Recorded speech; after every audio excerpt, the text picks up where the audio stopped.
Sabe, as páginas do Antigo Testamento contam a história de uma guerra bem violenta entre deuses.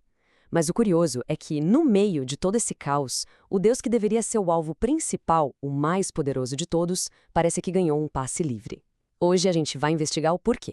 E tá aí o grande mistério que a gente vai desvendar. No mundo cheio de conflito divino, por que existe esse silêncio todo em torno do Deus supremo da região? Essa ausência, como a gente vai ver, é a pista mais importante de todas. Para a gente entender essa ausência, primeiro a gente precisa entender a guerra. O Antigo Testamento não descreve uma subida tranquila para o monoteísmo, não. Pelo contrário, o que ele narra é uma campanha teológica ferrenha contra os deuses rivais. Olha só o caso de Baal, um rival bem popular. Ele era o deus da tempestade, da fertilidade. Para estabelecer o seu poder, Yahvé precisava mostrar que era ele o verdadeiro dono do clima e da agricultura. Aquela história do confronto no Monte Carmelo não é só uma história, é uma demonstração de poder, um jeito de desacreditar e tomar o lugar de um concorrente direto. E aí tem Axera. Existem até evidências arqueológicas que sugerem que ela já foi vista como esposa de Yahweh. A campanha contra ela foi, assim, implacável. Queimar os postes sagrados dela não era só uma questão de teologia. Era sobre reestruturar a sociedade, eliminar o divino feminino e fortalecer um sacerdócio que era só masculino. Baal, Axera, Moloque, Quemos, todos foram atacados. Todos, menos um. E é isso que nos leva para o coração do nosso mistério. No meio de toda essa briga, o chefe do panteão cananeu, o rei dos deuses, simplesmente não aparece na lista de inimigos. Esse é El. Na crença cananeia, ele era o patriarca, a autoridade máxima, o Deus Pai. Pensa nele como o Zeus dos gregos, só que para o panteão cananeu. Uma figura de poder e prestígio imensos. E é aqui que o silêncio fica estranho.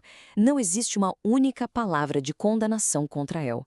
Nenhum altar dele é derrubado. Numa guerra total contra outros deuses, o comandante supremo do outro lado nem é mencionado. Por quê? Bom, a resposta começa com os próprios ancestrais de Israel. A nossa primeira grande pista nos leva de volta aos fundadores de Israel, os patriarcas. E aqui a história se complica, criando um problema teológico que parecia impossível de resolver para os escritores da Bíblia. Pois é, acontece que as figuras mais reverenciadas de Israel, Abraão, Isaque e Jacó, são retratadas como devotos de El. Abraão invoca El Elyon. Jacó tem aquela visão famosa em Bet-El, que significa literalmente casa de El. Eles não estão adorando um deus estrangeiro, eles estão adorando o Deus supremo da terra onde eles vivem. Isso cria um paradoxo gigantesco. Se El é um deus falso, um rival, então os pais fundadores de Israel são idólatras. Toda a base da aliança deles com Deus simplesmente desmorona. Como é que os escritores bíblicos poderiam resolver isso sem destruir a própria história fundamental? A solução para esse paradoxo é a chave de todo o nosso mistério. E ela não vem de um profeta ou de um rei, vem do próprio Deus, numa das passagens mais reveladoras de todo o Antigo Testamento. Tá aqui a jogada de mestre. É quase uma confissão divina. Basicamente, Deus diz a Moisés, olha, eles estavam me adorando o tempo todo, só não conheciam o meu nome pessoal, Yahvé. Ou seja, El Shaddai não é outro Deus, é um título antigo para o mesmo ser. Então, o pulo do gato é este. Ele nunca foi combatido porque ele foi absorvido. Ele foi redefinido como uma manifestação anterior do próprio Yahweh. Isso resolve o paradoxo dos patriarcas de forma perfeita. Eles não eram idólatras, eles só tinham uma revelação incompleta.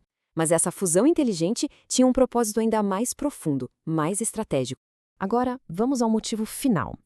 É ele que revela como essa fusão de identidades serviu a um propósito geopolítico muito importante. Para entender isso, a gente precisa entrar na mentalidade do mundo antigo sobre como os deuses funcionavam. No mundo antigo, os deuses não eram vistos como entidades universais, abstratas. Eles eram locais. Seus poderes, sua própria existência estavam ligados a uma geografia específica. Eram os deuses desta terra ou daquele rio. Pensa nisso como se fossem jurisdições divinas. Marduk era o deus da Babilônia. Amon-Ra era o deus do Egito. E quem era o Deus Supremo, a autoridade máxima sobre a terra de Canaã? Era El. Cada terra tinha seu próprio governante divino. A própria Bíblia nos dá um exemplo perfeito dessa mentalidade. Naamã, um comandante sírio, quer adorar Yahvé, Mas como ele faz isso na Síria, que está fora da jurisdição de Yahweh? A solução dele é levar um pedacinho do território de Yahweh com ele. Ele pede para levar a terra de Israel para criar uma espécie de embaixada de solo sagrado em Damasco. Isso só faz sentido se os deuses estão fisicamente ligados à sua terra. E agora, tudo se encaixa. Ao fundir Yahvé com El, os israelitas não estavam só resolvendo um problema teológico. Eles estavam fazendo uma reivindicação divina e, para eles, legal, sobre a terra de Canaã. A lógica é: Yahvé tem direito a essa terra porque ele é e sempre foi o Deus supremo dessa terra, só que com o nome de El. Eles não se viam como invasores, mas como herdeiros, voltando para o que lhes foi prometido pelo governante divino legítimo do território. Então, vamos juntar todas as peças. O mistério do silêncio em torno de El não é um descuido. É o resultado final da estratégia teológica mais brilhante e bem-sucedida de todo o Antigo Testamento. Pensa só nos resultados dessa estratégia.